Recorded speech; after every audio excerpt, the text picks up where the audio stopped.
దూత media power of news. నమస్తే, welcome to దూత మీడియా. నేను పవన్.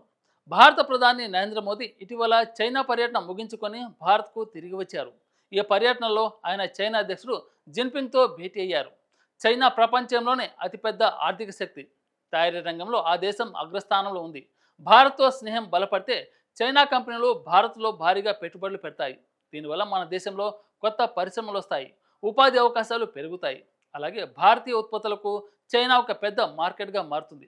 ప్రస్తుతం ఇరు దేశాల మధ్య వాణిజ్య లోటు ఎక్కువగానే ఉంది, కానీ స్నేహపూర్వక సంబంధాలు బలపడితే అది తగ్గుతుంది. చైనా 5G, కృత్రిమ మీద, ఎలక్ట్రిక్ వాహనాలు, పునరుత్పాదక ఇంధన రంగాల్లో అపారమైన సాంకేతికత కలిగి ఉంది. ఈ సాంకేతికతను భారత్ పొందగలిగితే మన దేశంలో పరిశ్రమలు మరింత వేగంగా అభివృద్ధి చెందుతాయి. అలాగే చైనా సాంకేతికతతో మన దేశంలో అత్యాధునిక మౌలిక వసతులు నిర్మించుకోవచ్చు. చైనా ప్రతిపాదించిన బెల్ట్ అండ్ రోడ్ ఇనిషియేటివ్ వంటి ప్రాజెక్టులపై ఇరు దేశాలు కలిసి పనిచేస్తే కొత్త వ్యాపార అవకాశాలు సృష్టించవచ్చు. భారత్ చైనా సరిహద్దులో చాలా కాలంగా వివాదాలు ఉన్నాయి.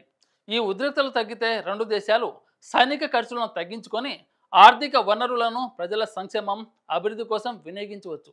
అంతర్జాతీయ వేదికలపైన ఈ సంబంధాలు ప్రభావం చూపుతాయి. భారత్, చైనా రెండు కూడా ఐక్యరాజ్య సమితి, బ్రిక్స్, షాంఘై కోఆపరేషన్ ఆర్గనైజేషన్ వంటి సంస్థలతో కీలక సభ్యులు. ఇరు దేశాలు కలిసి పనిచేస్తే అభివృద్ధి చెందుతున్న దేశాల సమస్యలను బలంగా వినిపించవచ్చు.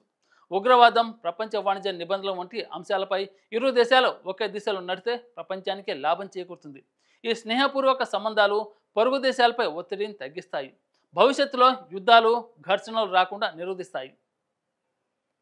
For more update keep watching Dootha media. Thank you.